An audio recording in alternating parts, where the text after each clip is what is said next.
Nag-viral kamakailan ang isang lola mula sa Pandi, Bulacan. Dahil si Lola Julieta namamalimos para sa graduation ng kanyang apo. Ngunit, ang ginagawa niyang pamamalimos may mas malalim pa palang dahilan. Ang kwento sa kanilang pinagdaraanan, narito at inyo pong panoorin. Isang lolang naging laman ng iba't ibang social media platforms nitong mga nakalipas na linggo. Ito'y matapos mag-viral ang kanyang litrato kung saan siya ay namamalimos para sa graduation picture ng kanyang apo. Nakasulukuyang nasa grade 6. Ang naturang litrato ay kuha ng uploader na si Bam. Ikinwento niya sa atin ang naging pagkikita nila ni Lola na nakilala natin sa pangalang Julieta. Nakatalikod po ako noon. At the same time po, may tumatawag po sa akin na sabi niya, pwede ba ako makahingi ng piso? Bigyan ko siya ng 5 piso, sir. Binabalik niya po sa akin 4 pesos. Ang sabi lang po niya kasi sabi, piso lang ang hinihingi ko kasi gusto ko lang itong mapunan ng halagang 180 para lang sa graduation pic ng apo ko. Kinuha ko po sa kanya 5 piso. Binigyan ko po siya ng 100 pesos. Bigyan ko po siya ng 100 pesos. At the same time po, may mga katabi naman po ako doon, mga tindera din. Inihingi ko rin po siya ng ibang tulong doon. Binigyan ko na rin po siya ng baboy na pang-ulam rin po niya. Tapos after noon, pag umiiyak na po siya, sobrang nagpapasalamat siya na hindi nga daw po niya akalain na gano'n daw po ang ibibigay ko. Then after noon, kinuha na ko po siya ng picture. Hindi naman po dahil sa gusto kong sumikat o ano po. Gusto ko lang pong maano ng mga tao na baka may makakita sa kanya na pwedeng tumulong po sa kanya. Dahil dito, agad tayong tumulak sa bayan ng Pandi sa lalawigan ng Bulacan upang makilala pa ng lubusan si Lola Julieta. Dito niya ibinahagi sa atin ang dahilan kung bakit siya namamalimos. Nagpunta po akong Intercity, nangihingi po ako ng mga sample na bigas. Tapos, nung pauwi na ako, wala akong nahinging pera. Konti lang, di aabot doon sa pambayad ko sa graduation. Kaya nilakad ko lang mula Bukawi hanggang palengke. Pagdating ko ng palengke ng Balagtas, wala na rin naman akong pamasahe. Nanghingi ako ng piso-piso. Hindi ko alam na pinicturan ako. Binigyan pa nga nila ako ng pang-ulam. Kaya nung umuwi ako, nagulat ako. Andyan na raw ako sa cellphone. Tapos nung maghapon na yun, nag-viral na ako. Nakausap din natin ang kanyang apo na si Darrell. At ayon sa kanya, hindi niya alam na gumagawa ng paraan ang kanyang lola para sa kanyang graduation picture. Tinanong niya lang po kasi sa akin talaga po yung pambayad ko ng 180 kung magkano daw po yung pictorial. Tapos sabi ko po, wag na po hindi na lang po ako kukuha ng picture. Hindi ko na po inano kay Lola po yun kasi alam ko po na walang-wala din po kami na wag na lang po la. Tapos kinamagahan po talaga nung nakakita ko po sa Facebook na yun po yung sinabi niya sa akin. Nangihingi siya ng piso. Na mahal niya po ako. Dahil dito, mas gusto niyang magpursige sa pag-aaral para makapagtapos ng kolehiyo. Gusto ko po maghisiman. Para po, kumanda po yung buhay. Ngunit ang pamamalimos ni Lola Julieta may mas malalim pa palang dahilan. Kasi namatay na yung anak ko, ayan. May 3 pong anak na naiwan. Wala pa akong ipapakain. Kaya sa loob ng 10 taon, namamalimos na ako para sa mga apo ko. Bagamat hirap na dahil sa kanyang edad na 80, patuloy lamang si Lola Julieta sa kanyang ginagawa. May makain lamang sila. Nahihirapan ako. Lalo na kung naglalakad ako. Nakarating pa nga ako ng juniors para lang mamalimos. Para may maiuwi akong pera para sa mga apo ko. Kasi naranasan namin dito matulong ng kape lang at saka isang pandesal, hapunan na namin yun. Tapos namamahay-bahay ako dyan, nanghihingi ako ng mga kanin para ipakain ko sa mga apo ko.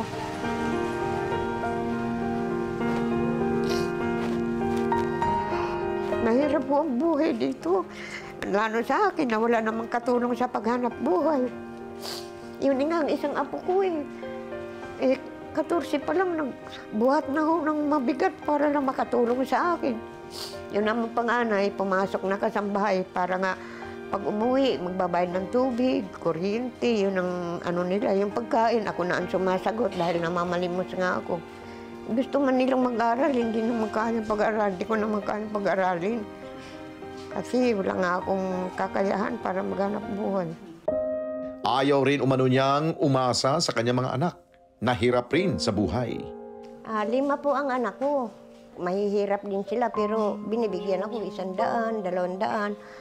Pag pumupunta rito, 300 pagka talagang mayroon sila. Mahirap din kasi sila sa buhay.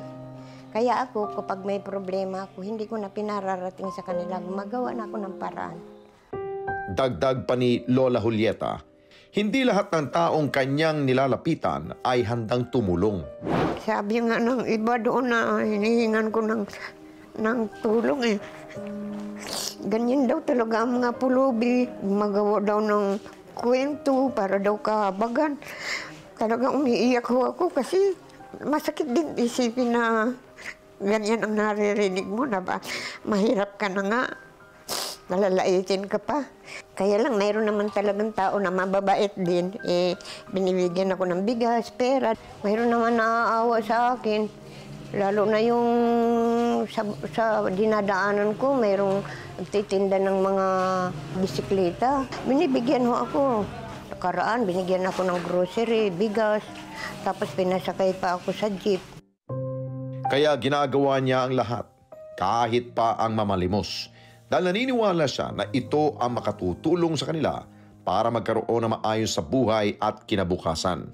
Sinisikap ko talaga makapag-aral kasi kung halimbawa mawala man ako, hindi na sila mahihirapan magtrabaho kapag may narating na sila sa buhay. Mahirap mo naging yung nanay na, tatay pa, lola pa. Lahat ng trabaho dito ako gumagawa. Laba, luto, linis. Ginagawa ko yun para sa mga apo ko. Kasi ang sabi ko sa kanila, magsikap lang silang mag-aral kasi darating ang araw, mawala man ako, marunong na sila.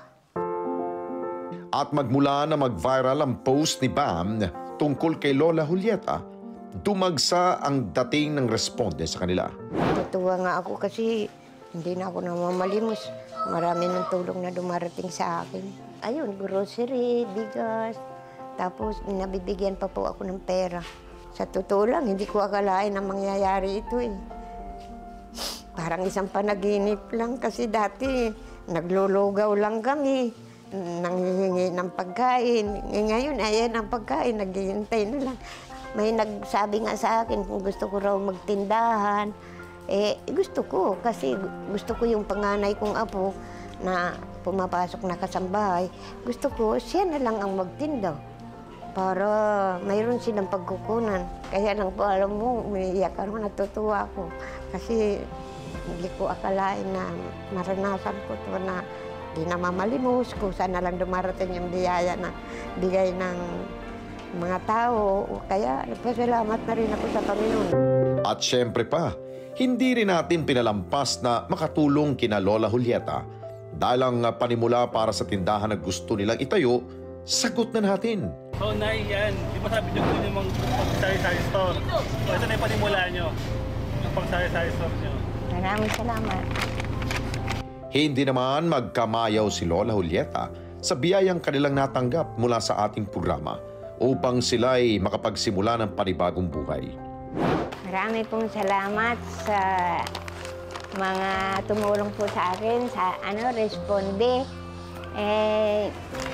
Matutupad na rin yung pangarap ko na magkaroon ng maliit ng tindahan. Maraming salamat sa inyo. Walang kapantay ang pagmamahal na ibinibigay sa atin ng ating mga lolo't lola. Gaya na lamang ni Lola Julieta na hindi alintanang hirap ng buhay, maging ang kanyang edad, maibigay lamang magandang buhay para sa kanyang mga apo. Kaya nararapat lamang siya ay ating marespondihan.